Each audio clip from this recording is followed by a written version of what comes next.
तकरीबन 1.5 साल बाद फिर छोटे भाई पे उन्होंने कहा कि जी बता दो हमें, नहीं तो हम मार देंगे। अब वही बात हुई है। अब छोटे भाई को इन्होंने 9 फायर मारे हैं, जिसमें से 6 छोटे भाई को लगे हैं, 3 बाइक की है। इन्होंने मुझे वहाँ पे ले गए, इन्होंने आधा पौना घंटा मेरे पे तशद्दुद किया, ठीक है। उसके बाद इन्होंने वहाँ से कासिम और शहबाज दोबारा मुझे वहाँ से घर से लेके निकले। इन्होंने शिमला पहाड़ी तक आए हैं, इन्होंने आके मेरे काला कपड़ा डाला मुँह पे। उसके बाद गाड़ी में डालने का मुझे नहीं याद है कहाँ पर लेके गए हैं, कहाँ नहीं लेके गए। तकरीबन 7.5 महीने इन्होंने मुझे अगवा करके रखा अपने पास। अस्सलाम वालेकुम। MN पॉइंट के साथ आपका मेज़बान मुजाहिद नयाब आपकी खिदमत में हाजिर है। नाज़रीन, लाहौर के मसरूफ़ शरा लक्ष्मी चौक महफिल थिएटर के सामने एक ऐसा दिल दहला देने वाला वाक़या पेश आता है कि एक गोल गप्पे की रेडी लगाने वाले लड़के को अगवा कर लिया जाता है बद्दाखोर के औज़ पर।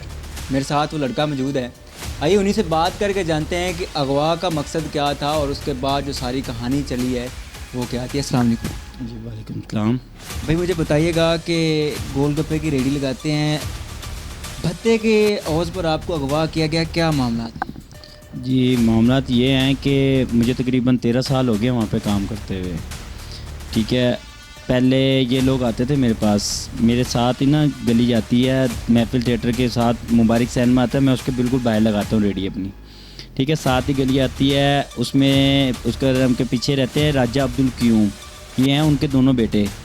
राजा अब्दुल क्यूम हैं कौन? असल राजा अब्दुल क्यूम इंस्पेक्टर थे, अब तो वो फोत हो गए हैं, ठीक है। तो उनके पीछे उनके जो बेटे हैं ना 2, खुरम और अली। मुज़म्मिल, ये जो अब्दुल क्यूम के बेटे हैं बेसिकली ये क्या हैं? ये बस सिर्फ इसी तरह है भत्ताखोरी, कभी किसी से ले लिया कभी किसी से ले लिया। मेरे साथ ही जब आपको अगवा किया गया है तब क्या वक़ूआ हुआ था, क्यों अगवा किया? तब वक़्वा ये हुआ था कि इन्होंने मुझे और कहा कि ना ये जी अगर आपने यहाँ पे काम करना है ना 30,000 रुपये मुझे एडवांस दो और 1,000 रुपये डेली देना पड़ेगा। किस चीज़ का? यहाँ पे रेडी लगाने का जी, भत्ते के तौर पे, कि जी यहाँ पे बदमाशी के तौर पे कि जी यहाँ पे काम करना है तो आपको ये मामला हमारे साथ करने पड़ेंगे साथ साथ। 30,000 रुपया एडवांस मांगा है और 1,000 रुपया डेली का मांगा है, सिर्फ रोड पर रेडी लगाने का? रोड पे रेडी लगाने के, मैं रोड पे खड़ा हूँ बिल्कुल। तो इन्होंने DIG इन्वेस्टिगेशन का दफ्तर भी है बिल्कुल साथ ही, ठीक है जी। इन्होंने फिर मुझे कहा कि ना ये पैसे देने पड़ेंगे तुम्हें लाजमी। मैंने कहा यार मैं पैसे कहाँ से दूँ, गरीब बंदा हूँ, इसलिए मैंने सोचा कि यार चलो कोई बात नहीं, मैं कहीं और अल्लाह ताला मुझे रिज़्क दे देगा। मैंने वहाँ से 13 अगस्त को वहाँ से रेडी हटा ली अपनी, ठीक है। मैं अपनी सिस्टर के साथ गया हुआ था, इधर नासिर क्लिनिक गड़ी शो में है वो नासिर क्लिनिक, मैं वहाँ पे खड़ा था। इनके 2 लड़के आए, कासिम और शहबाज, उन्होंने कहा यार अली और खुरम बुला रहे हैं। मैंने कहा यार मैंने रेडी छोड़ दी, जब सब कुछ छोड़ दिया मुझे क्या पता क्या काम करेंगे अब। इन्होंने मुझे साथ लेके गए, मैंने कहा चलो ठीक है यार चलो बात कर लेते हैं। ये मुझे वहाँ पर लेके गए, इन्होंने मैं वहाँ पर जाके मेरे साथ तकरीबन कोई आधा पौना घंटा इन्होंने मेरे पे तशद्दुद खुद बुला के लेके गए हैं साथ? बुला के लेके गए, उन्होंने बात करनी है तुमसे। मैंने कहा शायद मुझे इजाज़त दे दें कि रेडी लगा लो यार, तुम आ नहीं रहे, 3-4 दिन हो गए, ठीक है। इन्होंने मुझे वहाँ पे लेके गए, इन्होंने आधा पौना घंटा मेरे पे तशद्दुद किया, ठीक है। उसके बाद इन्होंने वहाँ से कासिम और शहबाज दोबारा मुझे वहाँ से घर से लेके निकले। इन्होंने शिमला पहाड़ी तक आए हैं, इन्होंने आके मेरे काला कपड़ा डाला मुँह पे। उसके बाद गाड़ी में डालने का मुझे नहीं याद है कहाँ पर लेके गए हैं कहाँ नहीं लेके गए। तकरीबन 7.5 महीने इन्होंने मुझे अगवा करके रखा अपने पास। 7.5 महीने अपने पास रखा?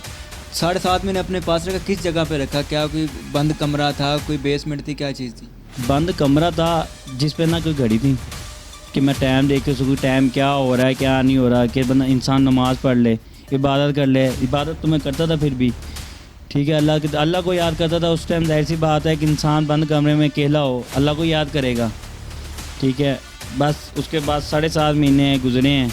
भैया क्या था इन 7.5 महीनों? भैया ये था कि पहले तो स्टार्टिंग में इन्होंने मुझे तकरीबन पहले 2 दिन बाद मुझे रोटी मिली, पहली रोटी नसीब हुई। मैंने शुक्र अदा किया अल्लाह का कि अल्लाह पाक ने तो मुझे रोटी तो दी।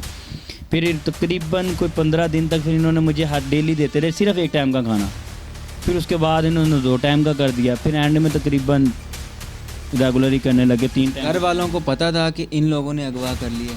जी पता था, हमने FIR भी दर्ज करवाई थी। हमारे पास इनके खिलाफ A to Z हमारे पास प्रूफ हैं, ये सेशन कोड में भी, क्योंकि इन्होंने जब मुझे ऑडियो कॉल पे वो धमकियाँ दी तब भी मैंने इनकी रिकॉर्डिंग की थी, ठीक है। इन्होंने जो मैसेज किया कि आज के बाद यहाँ पर रेडी नहीं लगानी, वो भी मेरे पास मैसेज है। अच्छा, अगवा किया था आपने, पर्चा करवाया, वो हो गया, उसके बाद वो केस कोर्ट में चला गया, फिर ये ख़त्म कैसे होता है? ये बंदे जेल क्यों नहीं गए, इनको सज़ा क्यों नहीं मिली? जेल ये तो अब पुलिस वाले बताएंगे क्यों नहीं गए जेल। ठीक है, अगर वो चाहते तो इनको पकड़ भी सकते। 7.5 महीने ये इश्तिहार ही रहे हैं। हम हाई कोर्ट से भी हम जीते हुए हैं केस, जिसकी बिना पर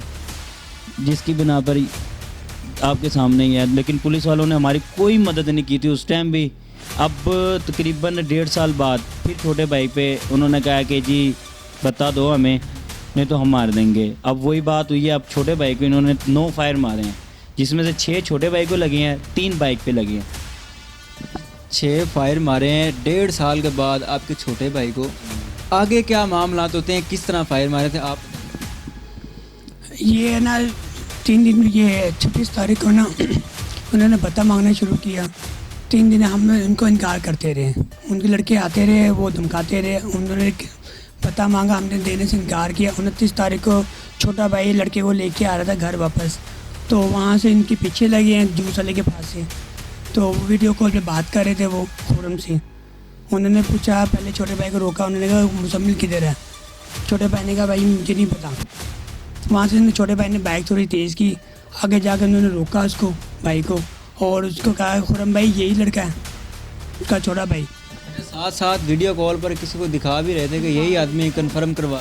हाँ जी, वो बिल्कुल दिखा रहे थे, कंफर्म करवा रहे थे। वो खुरम बात कर रहा था उनसे, उनके गैंग के लड़के आए हुए थे 2 होंडे पे थे, अप्लाइड पर होंडा था उनका। इसलिए पता है खुरम का, क्योंकि उन्होंने आके कहा कि खुरम भाई यही लड़का है, ऐ देखो। वीडियो कॉल पे बकायदा पहले छोटे भाई को दिखाया है, उसके बाद उन्होंने फायर किए हैं। अच्छा, फायर किए हैं, फायर के बाद आपने FIR वगैरह करवाई है। अब पुलिस का क्या रिस्पॉन्स है? पुलिस का जो रिस्पॉन्स है बिल्कुल कुछ भी नहीं है, बिल्कुल ज़ीरो है। ये 29 तारीख को हुआ था, आज 16 तारीख है, अभी तक ना CDR आई है उनके ख़िलाफ़, ना मेडिकल आया, ना ही वो आई है, उनके बयान लिए गए हैं। मौजूदा सूरत हाल है, मीडिया पर आपका आने का क्या मकसद है, क्या चाहते हैं? हमारा मकसद सिर्फ इतना सा है कि हमें इंसाफ दिया जाए। हमें चीफ जस्टिस साहब से, वज़ीर आला पंजाब साहब पंजाब से, ठीक है, हमें CCPO से, IG पंजाब, ये जितने भी बड़े अहदेदार हैं, हमें इनसे अपील करनी है कि हमें इंसाफ दिया जाए। हम आपके सामने, मुझे पहले अगवा किया गया, फिर छोटे भाई को फायर मार दिए गए।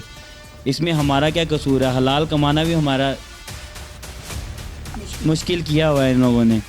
ठीक है, आपके सामने। नाज़रीन, हमारे मुल्क में कानून तो है, लेकिन कानून सिर्फ आम आदमी के लिए, सरकारी मुलाजमीन के लिए या किसी बड़ेरे या किसी बड़े बाप की औलाद के लिए हमारे मुल्क में कानून नहीं है। वो एक सब इंस्पेक्टर के बच्चे हैं या वो इंस्पेक्टर के बच्चे हैं, तो उनके लिए उन पर कानून लागू नहीं होता, उन पर दफ़ाआत लागू नहीं होती। कानून सिर्फ आम और गरीब बंदे पर लागू होता है, ऐसे गुंडों पर, ऐसी गैंगों पर वो कानून लागू नहीं होता। CCTV वीडियो भी मौजूद है, लोगों पर तशद्दुद करते हैं, FIR भी मौजूद है, 30 पर्चे हैं, लेकिन पुलिस उनको पूछती तक नहीं। ये बात सवालिया निशान है, पुलिस पर दब्बा है, ये हमारे अदारों पर दब्बा है। ऐसे लोग, ऐसे इंसान, ऐसी शख्सियत हमारे मुल्क पर दब्बा है। मुझे दीजिए इजाज़त, सिर्फ इसी उम्मीद के साथ कि इनको इंसाफ मिलेगा। मिलेंगे एक नई वीडियो के साथ। अल्लाह निगहबान।